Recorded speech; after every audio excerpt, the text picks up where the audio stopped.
Secrets, like wounds, can bleed silently for decades. My husband kept one that nearly destroyed our marriage, beginning with a strange ritual every Wednesday at 4 a.m. Good day, my dear viewers. I'm Helen Williams, 78 years old, and today I'm sharing a story I've kept deep in my heart for over 50 years. Before I begin, if you're watching now, please leave a like on this video and subscribe to the channel. It helps me continue sharing my life stories.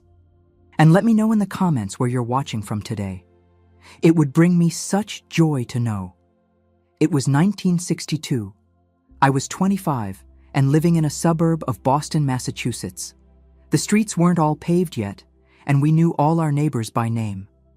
Back then, women spent a lot of time at home caring for children and the household. I was no different. I had married Robert 5 years earlier, a hard-working man who managed to provide us with our own home, something few young couples achieved in those days. Robert worked at a steel mill and always came home tired, but never complained. He was a good husband, attentive to our son Michael, who had just turned 5. I was proud of the beautiful family we had built, despite the difficulties. Back then, we didn't have much, but what we had seemed enough. At least that's what I thought. Our routine was simple. Robert left for work at 7 a.m. I took care of the house and Michael. Sometimes I did embroidery to sell, a little extra money I kept hidden in a cookie tin. Women of my generation always had these secret savings. You know how it is. In the afternoons, I would chat with the neighbors by the fence, exchanging recipes, talking about our children, commenting on neighborhood news. One of these neighbors was Carmen, who lived in the house across from ours. She had a boy named August, 2 years older than my Michael. The boys played together sometimes when August was feeling well, because you see, August had a heart condition. Back then, we didn't have the medical resources of today, and his health was always a concern for everyone. Carmen's husband, Anthony, worked in sales and traveled frequently. Every Wednesday, he would leave very early and wouldn't return until Thursday night. Carmen often said these were the most difficult days for her, especially when August wasn't doing well. I felt sorry for her, but never imagined those Wednesdays hid a secret that would change my life forever. It was on a rainy Monday in April, a day I'll never forget. I woke up in the middle of the night to a noise in the living room. I looked over and saw that Robert wasn't in bed. The clock showed 4:12 a.m. I thought he might be feeling ill, so I got up to look for him. When I reached the hallway, I saw his silhouette against the living room window. Robert was standing there, motionless, staring outside. At first, I thought he might have insomnia or was worried about something at work. I went back to bed quietly. I didn't want to disturb him. The next morning, I didn't mention anything. I thought it was just a passing thing. But on Wednesday of that same week, I woke up again, as if something inside me knew I needed to check. And there he was, at the same time, in the same position, looking out the window. That's when I realized he was watching the house across the street, Carmen's house. I went back to bed with my heart racing. Why would my husband be watching the neighbor's house in the early hours? 1,000 thoughts ran through my mind. Could Robert be interested in Carmen? Were they having an affair? The idea made me sick to my stomach. The following week, I anxiously waited for Wednesday, and it happened again. And the next week too, always at 4 a.m., always looking at the house across the street. I began to notice how Robert and Carmen behaved when they met. There was nothing suspicious, no lingering looks, no secret smiles.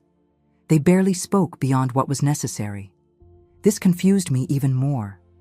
For 3 months, I kept this observation to myself. 3 months of sleepless nights, of suspicion, of fear. I loved Robert, loved the life we had built. I was afraid of what I would discover if I asked.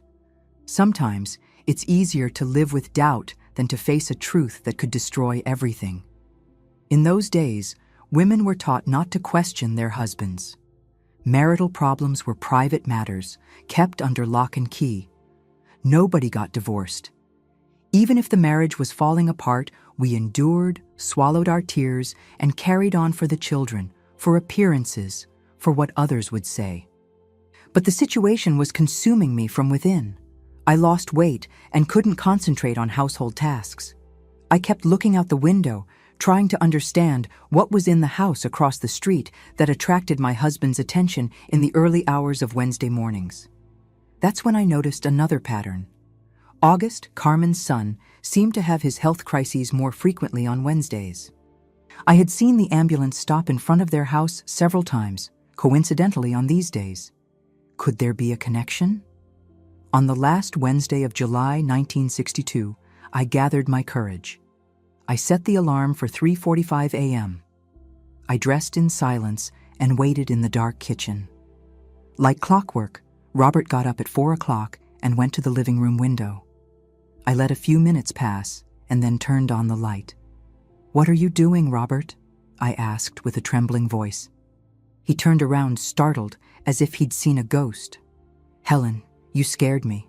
I just have insomnia." For 3 months, every Wednesday, always looking at Carmen's house. He tried to cover it up, said I was imagining things, but I couldn't accept excuses anymore. "I've heard her boy has worse attacks on Wednesdays. Does this have something to do with you watching their house?" It was as if something broke inside him. Robert sat on the sofa and covered his face with his hands. I'll never forget what he said next. "August is my son, Helen." 5 words, 5 simple words that collapsed the world I knew. I stood paralyzed, barely able to breathe properly. The room started to spin, and I had to hold onto the wall to keep from falling. "What do you mean, your son? What are you saying?" My voice came out as a thread, almost a whisper. Robert began to cry, something I had rarely seen in all our years of marriage. With his voice broken by sobs, he told me everything. Before meeting me, he had a brief relationship with Carmen. At the time, she was already married to Anthony, but he traveled a lot and she felt lonely. It was a brief affair, just a few weeks. When she discovered she was pregnant, Carmen ended everything with Robert. She said the child would be raised as Anthony's and Robert should never contact her again. She said if I told anyone, Anthony would kill her. I believed it. Everyone knew he had a terrible temper. Less than a month after this breakup, Robert met me at a dance. We started dating and soon got married. He never told me about Carmen. He said he thought it was a closed chapter in his life. Until, by twist of fate, we ended up buying a house right across from hers. When we moved here and I saw it was her house, I nearly died of shock. But what could I do? We had already bought the house. You were so happy. The worst came later. August was born with a congenital heart defect. Carmen, desperate, secretly sought out Robert and said she needed money for treatments. Anthony earned well, but it wasn't enough for all the medications and specialist consultations. I helped as I could, Helen. I gave her money for years, hidden from you, hidden from Anthony. What else could I do? He's my son. As he spoke, I felt each word like a stone thrown at me. Our Michael was 5 years old. I had always believed he was Robert's firstborn, his first and only child. But there was another living right across from us all this time. "Why do you look out the window on Wednesdays?" I managed to ask between tears. "Is it because that's when Anthony travels? August always gets worse on these days, as if he misses his father, the man he thinks is his father. Carmen told me once that he gets anxiety attacks when Anthony isn't around, and it affects his heart. I can't do anything. I can't go over there. I can't comfort him. So I stand here watching, waiting to see a light on, some movement that tells me he's okay." I didn't know what to feel. First, Robert's betrayal. The fact that he had hidden this for years. The revelation that my son wasn't the first. The money he gave to Carmen behind my back. Or the horror of that innocent child's situation who suffered without knowing who his real father was. That night, I couldn't say anything more. I asked Robert to sleep in the living room and locked the bedroom door. I cried until dawn, a silent cry not to wake Michael, my son, who I now knew was not the only one. The days that followed were the most difficult of my life. I looked at Robert and saw a stranger. I looked at the house across the street and felt a mixture of anger and compassion. And worst of all, When I met Carmen at neighborhood gatherings, I had to pretend everything was normal, while inside, I was shattered. Anyone who has felt betrayal knows how hard it is to keep breathing, to keep living as if nothing happened. The pain is physical, as if someone had torn something out of you. I couldn't sleep, couldn't eat properly. I lost so much weight that the neighbors started to comment, thinking I was ill. And in a way, I was sick with sadness, with disappointment. Oh, my dear viewers, it's hard for you young people to imagine how it was back then. Today, perhaps I would have asked for a divorce immediately. But in 1962, a divorced woman was seen as a failure, was pointed at in the street. I had no profession, no way to support Michael alone. And more than that, despite everything, I still loved Robert. How to explain that? Sometimes, the heart keeps loving even when the mind screams to stop. For weeks, I lived in a kind of waking nightmare. I walked around the house like a ghost, fulfilling my duties as a mother and housewife out of pure automatism. When Michael asked if I was sick, I forced a smile and said it was just tiredness. How could I explain to a 5-year-old child that his world had also been turned upside down, although he didn't know it yet? Robert tried to get close. Sometimes he came home with flowers, something he had never done before. He brought small gifts for me, toys for Michael. I know he was desperate to fix what had been broken. But how do you repair trust when it breaks? It's like a mirror. Even when glued back together, the cracks remain visible forever. The worst were the Wednesdays. I couldn't sleep on those nights anymore. I lay in bed, staring at the ceiling, knowing that Robert was in the living room, looking out the window, worried about a son he couldn't call his own. Sometimes curiosity won, and I would get up stealthily to observe him from afar. Seeing him there, so fragile, so helpless, awakened contradictory feelings in me. I wanted to hate him completely, but I couldn't. One of those Wednesdays, in September 1962, I heard a commotion in the street, sirens, raised voices. I ran to the window and saw an ambulance parked in front of Carmen's house. Robert was already at the door, wearing the first coat he found. Our eyes met. There was desperation in his. "It's August," he said simply.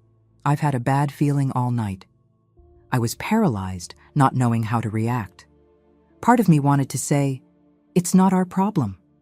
Another part knew that somehow it was.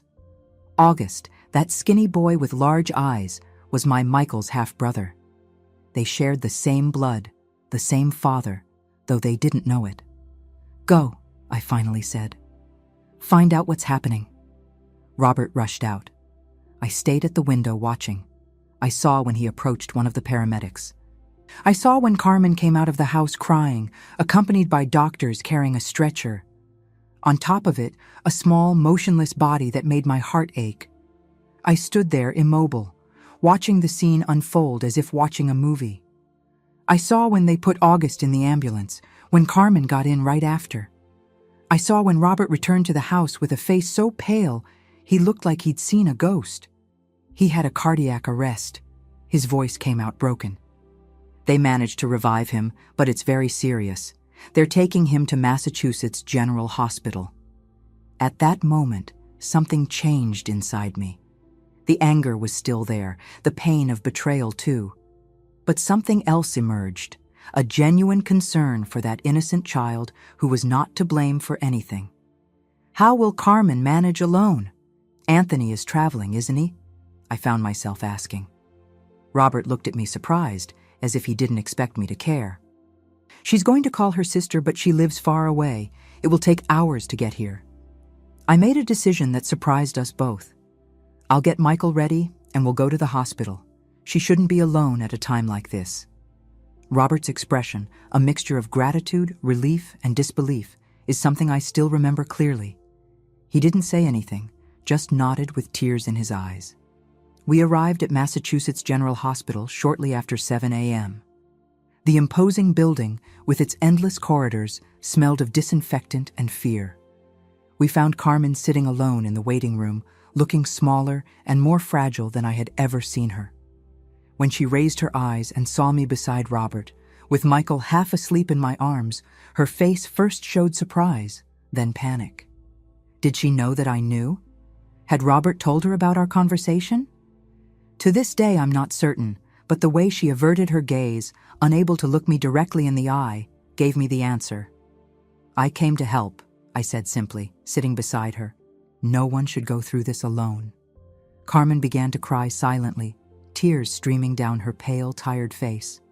For a moment, I forgot all the hurt and just held her hand. Two mothers united by concern for a child. That was the only truth that mattered at that moment. The hours in the hospital seemed endless. Michael ended up making friends with a nurse who gave him pencil and paper to draw. Robert walked back and forth, smoking one cigarette after another. In those days, you could smoke in hospitals. Imagine that. Carmen and I remained seated side by side, in a silence loaded with unspoken words. In the middle of the afternoon, a doctor finally appeared. He was an older man, with gray hair and a serious expression. "Mrs. Thompson," he called, looking at Carmen.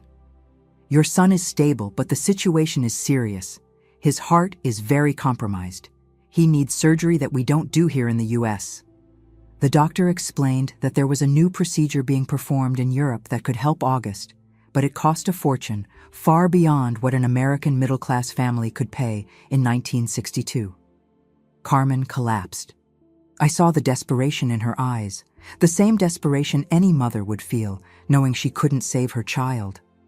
"Is there no other option, doctor?" Robert asked, his voice trembling. "We can stabilize him with medication, try to keep his condition controlled, but in the long term..." The doctor didn't complete the sentence. He didn't need to. We returned home in the late afternoon.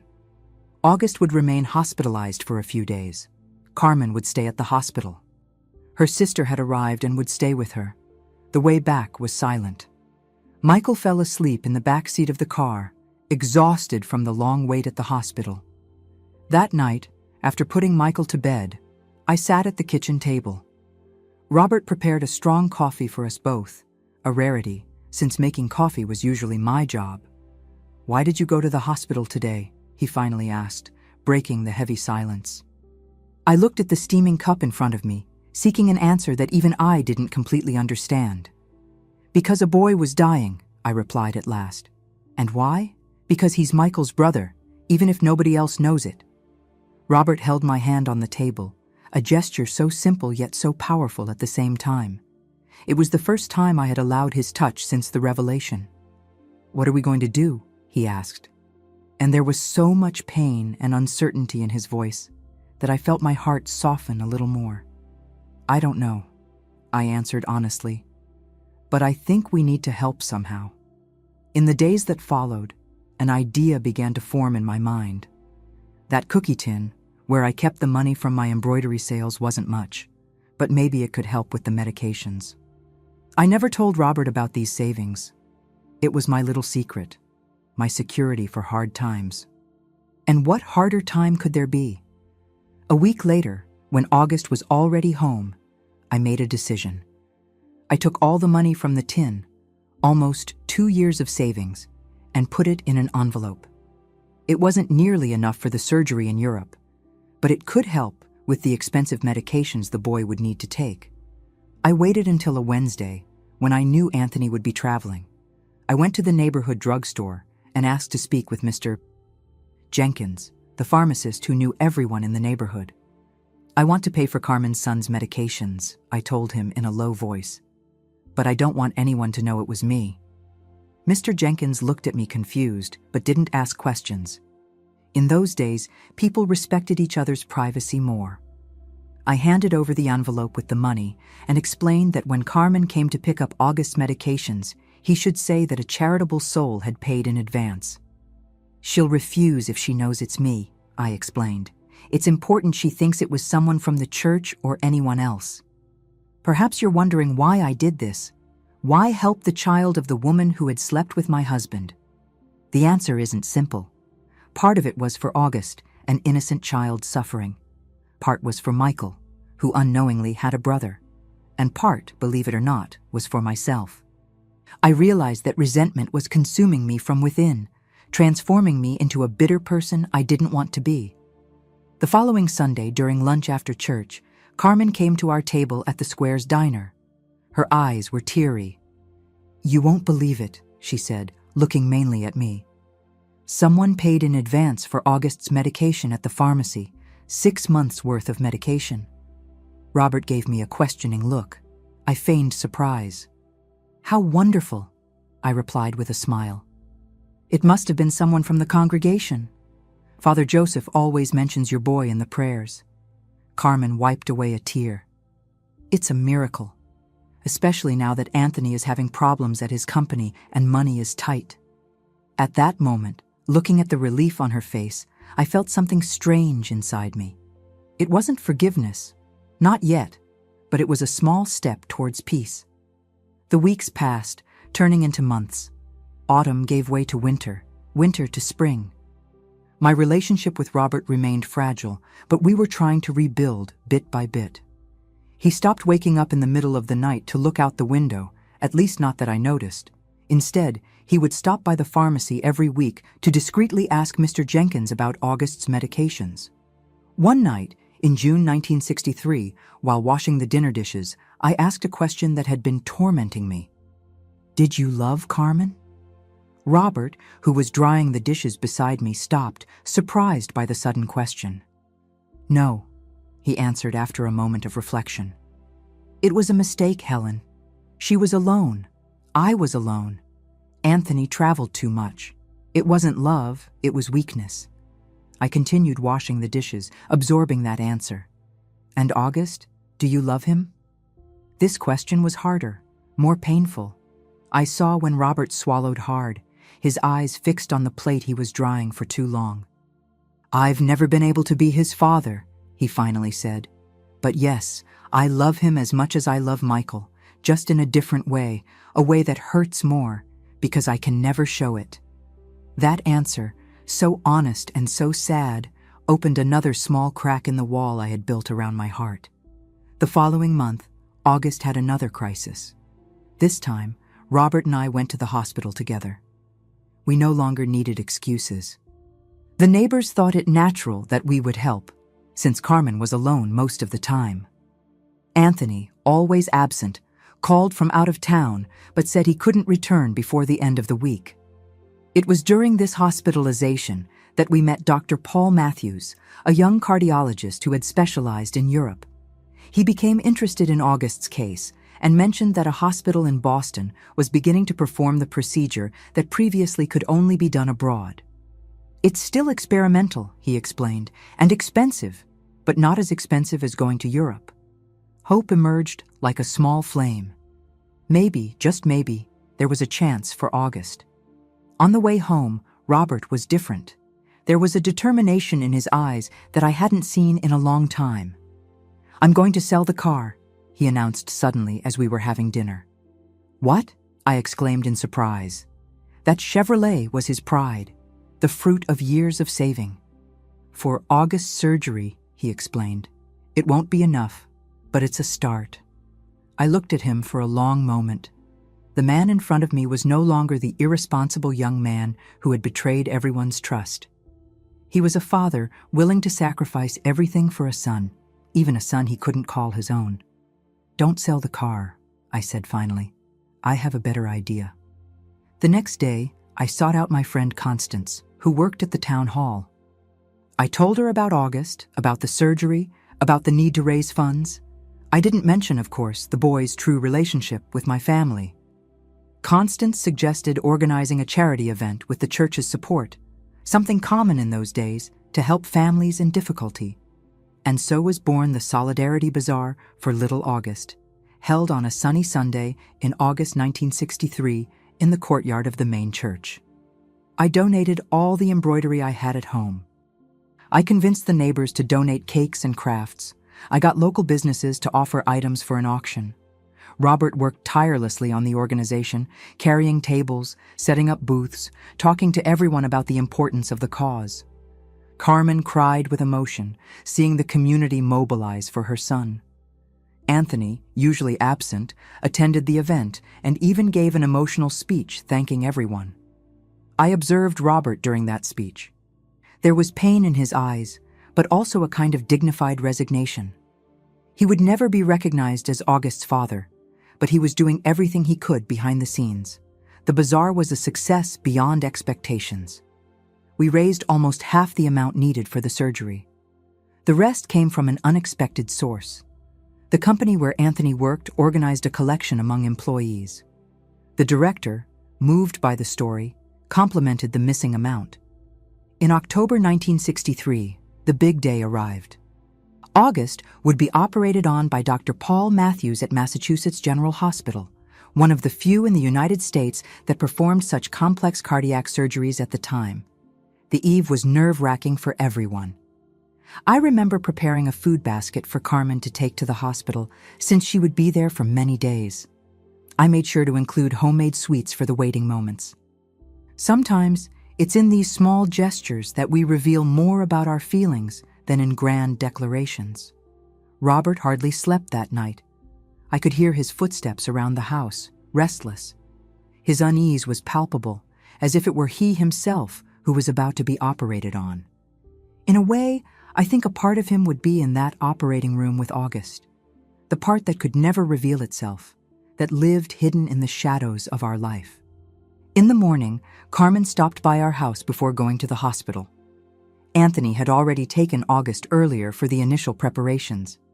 She looked exhausted, with deep circles under her eyes betraying sleepless nights. "I can stay with Michael while you go to the hospital," I offered.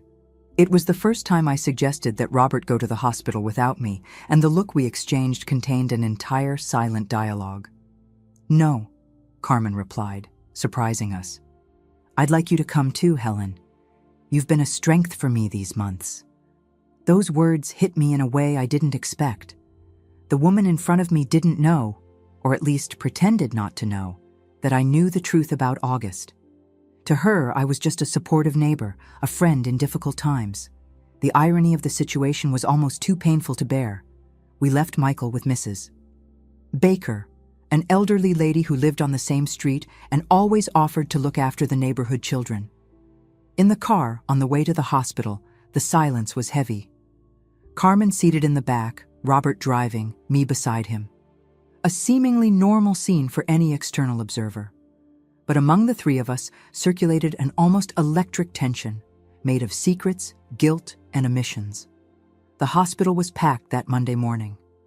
We found Anthony in the waiting room, nervously smoking one cigarette after another. He acknowledged our presence with a nod. I always thought Anthony a distant man, closed in on himself. At that moment, looking at his solitary figure, I wondered how much he really knew. Did he suspect? Did he, like me, prefer to live with doubt rather than face a devastating truth? The wait for surgery was endless. 6 hours that felt like 6 days. Carmen prayed softly, holding a rosary between her trembling fingers. Anthony alternated between nervous walks down the corridor and cigarettes hastily smoked in the outdoor area. Robert remained seated, motionless like a statue, his gaze fixed on the door through which the doctors would eventually emerge. I observed everyone, feeling simultaneously part of and alien to that family drama, like a piece that doesn't fit perfectly in the puzzle, but that can't be removed without everything collapsing. So many unspoken truths hung in the air of that waiting room. So many words choked in all our throats.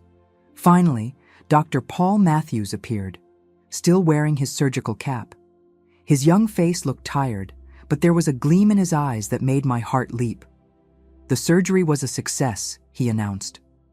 And it was as if the entire room breathed in unison for the first time in hours. August responded very well to the procedure. He's a strong boy. Carmen collapsed in tears in Anthony's arms, who seemed to have aged 10 years that day. Robert turned his face to hide his emotion, but I could see the tears that silently streamed down. As for me, I felt such relief that my legs weakened, and I had to sit down. The doctor explained that August would stay in the ICU for a few days, then be transferred to a regular room. Recovery would be long, but the prospects were encouraging. For the first time in years, there was real hope that he could have an almost normal life. "You have a very brave boy," said Dr. Matthews before leaving. "He's going to need all your support in the coming months." That phrase, "all your support," echoed in my mind throughout the journey back home. Who was the you in this story? Anthony, the father on record; Carmen, the mother who kept the secret; Robert, the biological father who observed from afar; or me, the stranger who knew everything and chose to help instead of destroy? The following months were of slow recovery for August. He returned home after 3 weeks in the hospital, still fragile, but visibly better. Color had returned to his face, and for the first time since we had known him, he could play without getting tired after just a few minutes. Our routine adjusted to include frequent visits to the house across the street. Michael and August became closer friends, sharing toys and comic books. Observing them together was a bittersweet experience for me. Two brothers who would never know they shared the same blood. Robert assumed the role of uncle to August, taking the boys fishing at the river on Sundays, teaching them to fly kites, helping with schoolwork.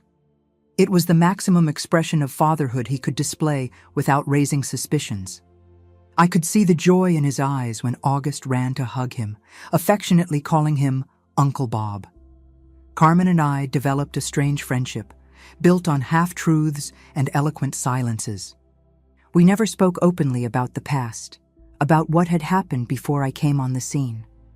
There were moments, however, when our gazes crossed over the heads of the boys playing, and I was certain she knew that I knew. It was a tacit agreement to preserve the peace, to protect the children, not to dig up what was already buried. Anthony continued to travel a lot, but I noticed he began to dedicate more time to August when he was home. Perhaps the near loss of his son had awakened something in him. Or perhaps deep down, he also suspected the truth and was, in his own way, marking his territory. I'll never know for sure. In July 1964, we organized a big party to celebrate August's birthday. 1 year after the surgery, he was practically recovered. He still needed to take medications and have regular checkups, but he was essentially a normal 9-year-old boy. The transformation was almost miraculous. The party took place in our backyard, which was larger than theirs. Robert built a swing specially for the occasion, and I spent days preparing sweets and snacks. We invited all the neighborhood children, August's schoolmates, friends, and relatives of the family. It was a sunny Sunday afternoon, full of children's laughter, music playing on the record player, adults talking in small groups while watching the children run across the lawn. From a distance, we looked like two ordinary families, united by friendship and neighborhood. Who could imagine the invisible ties that connected us, the untold stories that pulsated beneath the surface of that apparent normality? There was a moment during the party that stayed etched in my memory. August had just blown out the candles on the cake, and everyone was applauding. Carmen had borrowed a camera to capture the moment. She asked Robert, who was near the boy, to pose for a photo with August. I saw when Anthony, from the other side of the yard, observed the scene with an expression impossible to decipher. For a terrifying instant, I thought he was going to intervene, that something was going to explode right there in front of everyone. But he just took a sip of his beer and turned his face away. The photo was taken. Robert and August smiling, the uncle's arm affectionately resting on the boy's shoulder. That image, which would later be framed in Carmen's living room, contained all the complexity of our situation. A fragment of truth hidden in plain sight. As the years passed, our strange dynamic consolidated. The two families were inextricably linked, for better or worse. We shared Sunday lunches, beach vacations, Christmas and New Year celebrations. The boys grew up attending the same school, sharing friends and experiences. It was almost as if we were an extended family, united by ties that no one dared to name. In 1967, when August was 12 and Michael 10, something happened that shook our fragile stability. Anthony received a job transfer offer to San Francisco. The company he worked for was expanding and offered him a management position in the new branch, a significant promotion he couldn't refuse. The news fell like a bomb in our lives. The idea of August moving far away was devastating for Robert. For years, he had built his veiled fatherhood through proximity, through small daily interactions, through constant presence. How could he maintain this bond with hundreds of miles of distance? I remember the night when Robert came home after Carmen gave the news. He seemed to have aged 10 years in a single day. "They're moving at the end of the year," he said with a choked voice, sitting heavily at the kitchen table. "Anthony has already accepted the position." I served him a cup of strong coffee, saying nothing. What could be said? What right did we have to interfere in that family's life? What argument could we use to ask them to stay without revealing the truth we had tried so hard to keep buried? The months leading up to the move were marked by a silent sadness in our house. Robert spent more time than ever with August, teaching him to play baseball, helping him with school projects, taking him fishing on weekends. It was as if he was trying to compress years of fatherhood into a few months, to store enough memories to fill the void that would come. Michael also suffered, without completely understanding why his friend's departure affected his parents so much. "Can we visit them in San Francisco, can't we?" he asked innocently. "Or can they visit us during vacations?" We said yes, of course, we would keep in touch, but all the adults involved knew it wouldn't be the same. The distance would change everything. The boys would grow up separated, follow different paths. The fragile balance we had built over the years would be broken forever. One night, about a month before the scheduled moving date, Robert came home agitated, with a strange gleam in his eyes. "What if we moved too?" he asked abruptly while I was washing the dinner dishes. "To San Francisco, I mean. There are steel mills there too. I could get a job." The suggestion caught me completely unprepared. Leave our house, our jobs, our life in Boston to follow August's family. It was an absurd idea. And yet, looking at Robert's hopeful expression, I understood the desperation that motivated him. "Robert," I replied softly, drying my hands on the apron, "think carefully about what you're suggesting. We have a life here. Michael has his friends, his school. I have my work with the embroidery. You have stability at the mill. Moving to San Francisco would be starting from scratch, with no guarantees." "But August," he began, and didn't need to finish the sentence. "August has a father and mother," I completed. And I saw the pain my words caused. "Anthony has been a good father to him all these years. He'll be fine." It was harsh, but necessary. Sometimes love means letting go, even when every fiber of your being wants to hold on. The night before their departure, Carmen came to our house after the boys were already in bed. I never saw her so nervous, twisting a handkerchief between her fingers as she sat at our table. "I need to talk to you both," she said, her voice almost a whisper. About August. That night changed everything again. Carmen was sitting at our table, trembling like a leaf in the wind, while Robert and I waited in silence for what she had to say. The wall clock showed almost midnight, and the only sound was the ticking, marking the seconds of that moment that would forever remain in our memories.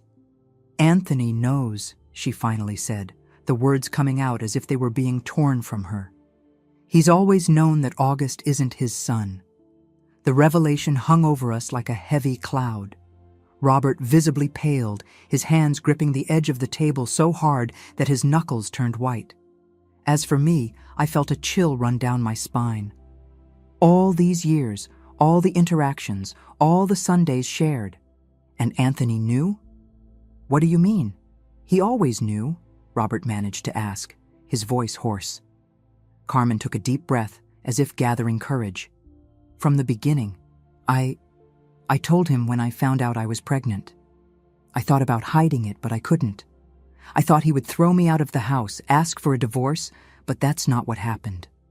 She told us that Anthony, after the initial shock and a few days of silent fury, decided to forgive and accept the child as his own. The condition was that the real father would never be revealed, that the affair would remain buried in the past. They would move to a different neighborhood, start a new life away from Carmen's lover. "But then," I said, trying to understand, "why did you move precisely to the house across from ours, if Anthony knew about Robert. Carmen lowered her eyes. It was a coincidence at first. When I realized Robert lived here, it was too late. We had already bought the house. Anthony didn't know Robert personally, didn't know who he was. When I finally understood the situation, I was afraid to say anything. I thought if we moved suddenly, it would raise suspicions. She paused, taking a sip of the water I had served. And then August got sick, and we needed help. I told Anthony that Robert was willing to help financially, without raising questions. To my surprise, he accepted. He said August's well-being came first. It was then that I understood. All these years, there hadn't been just one secret being kept, but several. Layers and more layers of untold truths, silent agreements, survival pacts. It wasn't just Robert and I hiding what we knew from Carmen and Anthony. It was also them hiding what they knew from us, and perhaps even from themselves. "Why are you telling us this now?" I asked, though I already suspected the answer. "Because we're leaving," Carmen replied, tears finally falling, "and because Anthony wants August to know the truth when he turns 18. He thinks the boy has the right to know his story, his origins. I wanted you to know that there will be a time when the secret will no longer be a secret." Robert looked stunned, unable to fully process what he was hearing. "He wants me to talk to August, to introduce myself as his father?" Carmen nodded slowly. "When the time comes." "Anthony says he's played the role of father all these years and will continue to do so. But he doesn't want August to live in ignorance forever. It's the boy's right to know." We remained silent for a long moment, absorbing the weight of those words. The idea that in a not-so-distant future the truth would come out was simultaneously liberating and terrifying. What would this mean for all of us? For Michael, who would discover he had a brother. For August, whose identity would be completely reshaped. Before leaving, Carmen handed us an envelope with their new address in San Francisco and their phone number. "Anthony suggested that you visit from time to time. It would be good for August to maintain contact with Uncle Bob." When the door closed behind her, Robert and I looked at each other in silence. Something fundamental had changed that night. The weight of the secret felt different now, shared in a way we never imagined possible. The next morning, we helped load the last boxes onto the moving truck. August and Michael said goodbye with the sadness typical of children, intense, but not yet completely understanding the finality of adult separations. They promised to write letters, exchange baseball cards by mail, maintain their friendship despite the distance. When the truck finally departed, taking with it such a significant part of our lives, I stood beside Robert on the sidewalk, watching until it disappeared around the corner. He didn't cry, but there was a quietness in his face that spoke more than any tears. "Shall we visit them for Christmas?" I said, squeezing his hand. It wasn't a question. The years that followed brought changes no one could have foreseen. America entered deeper into the Vietnam War. The news was filtered, freedoms restricted, fear hung in the air like an insidious perfume. Robert was laid off from the steel mill in 1969 when he participated in a strike. He was unemployed for almost 6 months before getting a position at a smaller factory with reduced pay. Despite the financial difficulties, we kept our promise to visit August's family regularly. At first, we went to San Francisco twice a year during the July school vacation and at Christmas. As the economic situation became more complicated, we reduced to one annual visit, but we never stopped going. Anthony always received us with a formal cordiality that to outside eyes might have seemed just the politeness between old acquaintances. But there was a silent understanding between the 3 adults in the situation, an unspoken pact of peaceful coexistence for the good of the children. Observing Robert and Anthony talking about baseball or politics, sitting on the porch with their beers, was witnessing one of the strangest and most complex human negotiations I've ever seen. 2 men who loved the same son, each in his own way, finding a way to share this fatherhood without ever mentioning it. August grew up strong and healthy, the surgery having corrected much of his heart problems. He became an intelligent and sensitive teenager, passionate about literature and music. Michael, in turn, followed more in his father's footsteps, skilled with his hands, interested in mechanics and construction. It was fascinating to observe how two brothers who didn't know they were brothers could be so different and yet develop such a strong bond in the few weeks they spent together each year. In 1973, when August turned 18, we anxiously awaited the moment of revelation. Robert spent sleepless nights, mentally rehearsing what he would say, how he would explain the choices of the past, how he would ask forgiveness without seeming to be seeking a place he had never officially occupied. But the phone call from Carmen we received a week after the birthday brought different news than we expected. "Anthony decided it's not yet the time," she said, her voice low on the phone, as if she feared being overheard. "August is about to take his college entrance exams. It's a crucial moment. Anthony thinks the truth could destabilize him now." Robert was devastated, though he tried not to show it. Part of him had prepared for years for that moment of recognition, to finally be able to say, "I am your father." To have this possibility again postponed to an indefinite future was like losing his son a second time. "He has the right," Robert murmured that night as we prepared for bed. "Anthony has the right to make that decision. He's been a father for 18 years. I've been just a shadow." Despite the disappointment, we continued our routine of visits. August entered college, determined to become a teacher. Michael finished high school and began working with Robert in the auto repair shop he had managed to open after years of saving. Our life followed an apparently normal course, but always with that underlying expectation, that dormant truth that could awaken at any moment. In 1976, when August was in his last year of college, we received the news that would once again change the course of our lives. Anthony had been diagnosed with advanced lung cancer. The doctors gave him no more than 6 months to live. We traveled to San Francisco as soon as we heard. Anthony was unrecognizable, thin and jaundiced, the disease consuming him rapidly. Despite his condition, he insisted on speaking with Robert alone. The two men shut themselves in the small office of the apartment for almost 2 hours. I never knew exactly what was said in that conversation, but when Robert came out, his eyes were red and there was a new determination in his bearing. "Anthony wants to tell the truth to August before he passes," he informed me that night in the hotel room where we were staying. "He wants me to be present. Says it's time for all secrets to be revealed."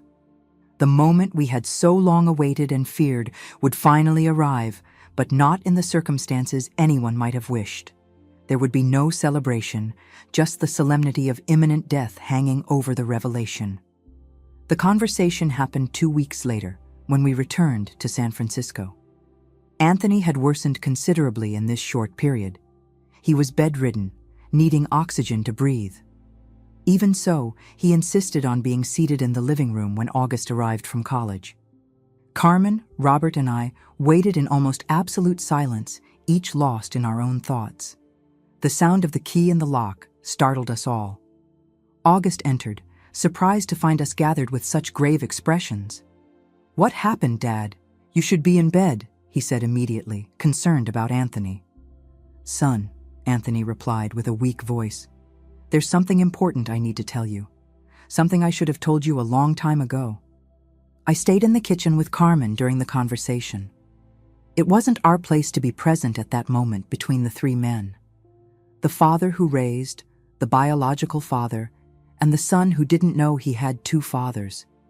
We could occasionally hear murmurs, August's voice rising in shock or confusion, then long periods of silence.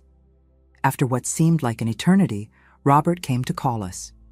We found August sitting next to Anthony, holding his hand, silent tears streaming down both their faces. When he saw us, the young man stood up and walked directly to Robert, facing him with an intensity that broke my heart.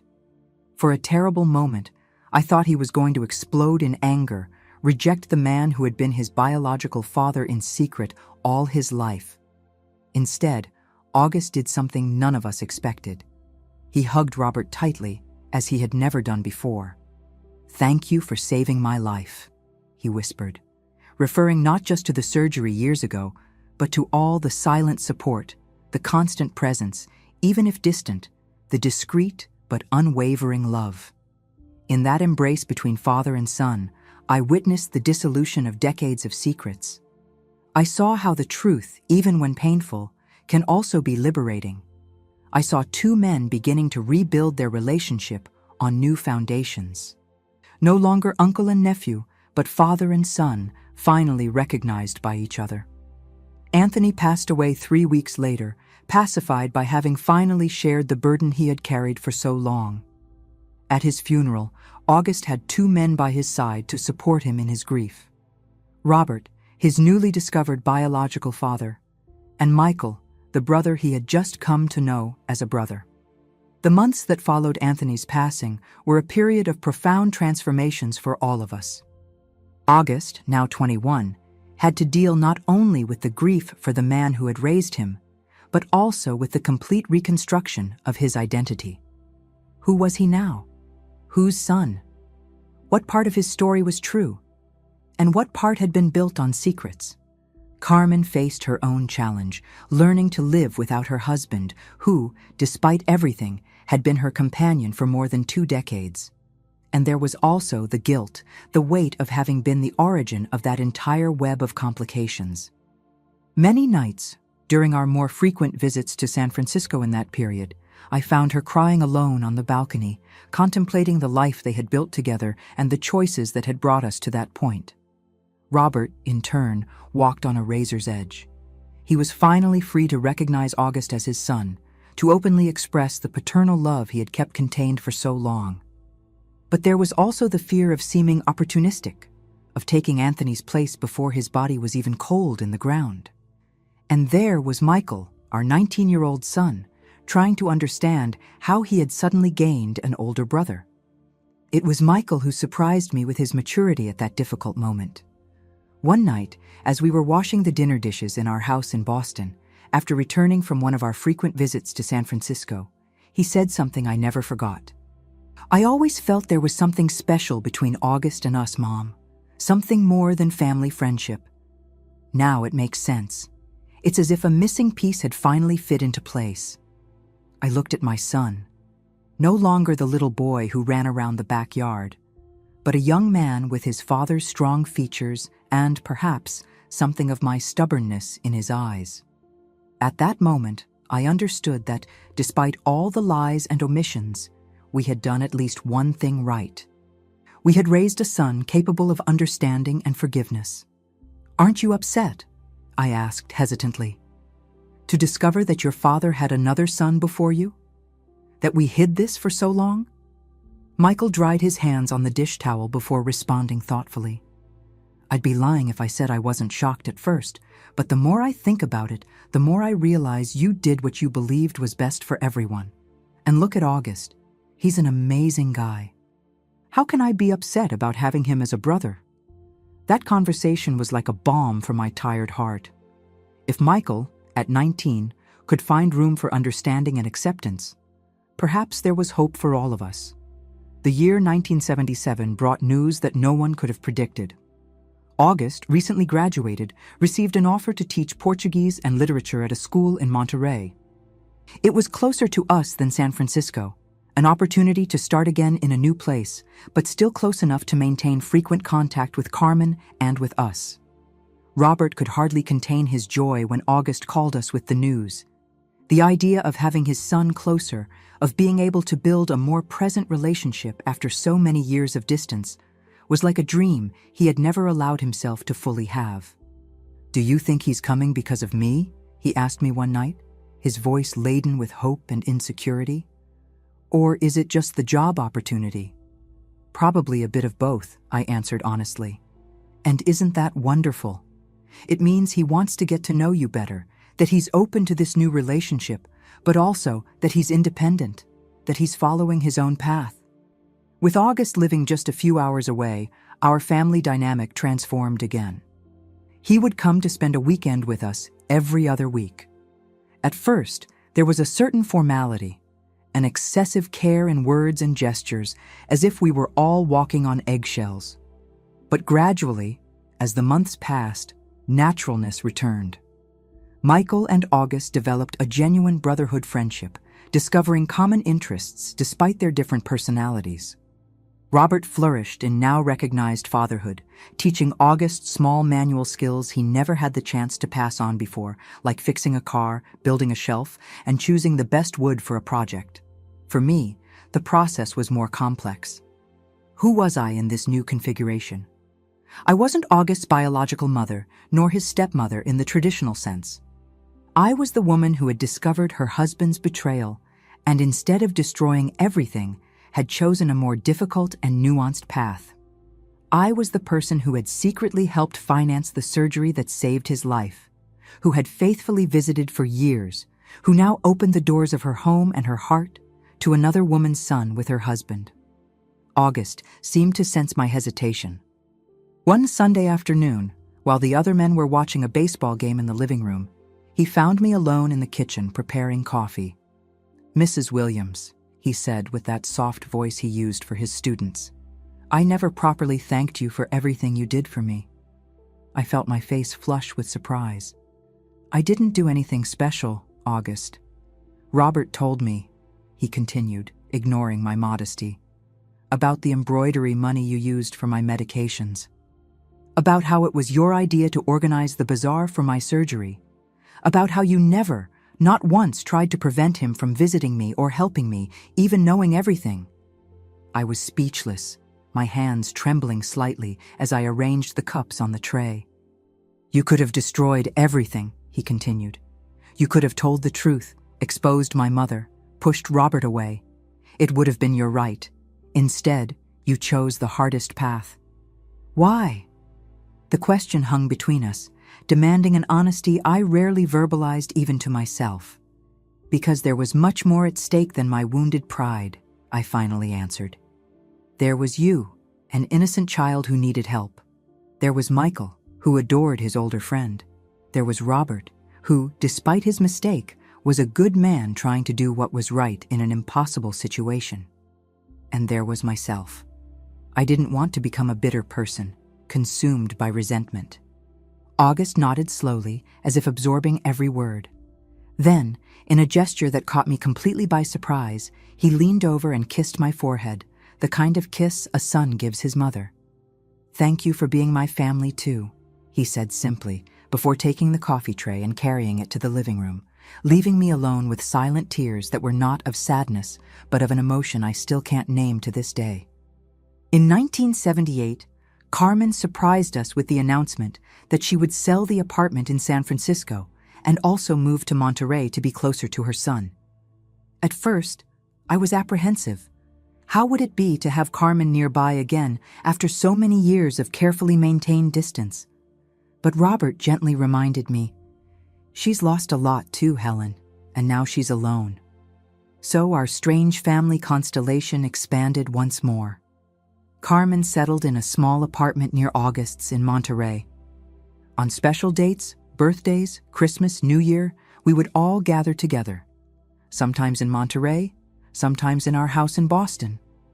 To someone looking from the outside, we were just a common extended family, united by bonds of friendship and distant kinship. Only we knew the complex web of relationships that really connected us.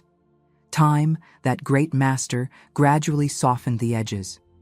What once was painful to remember became just a part of our shared history. The secrets, once exposed to daylight, lost some of their power to hurt.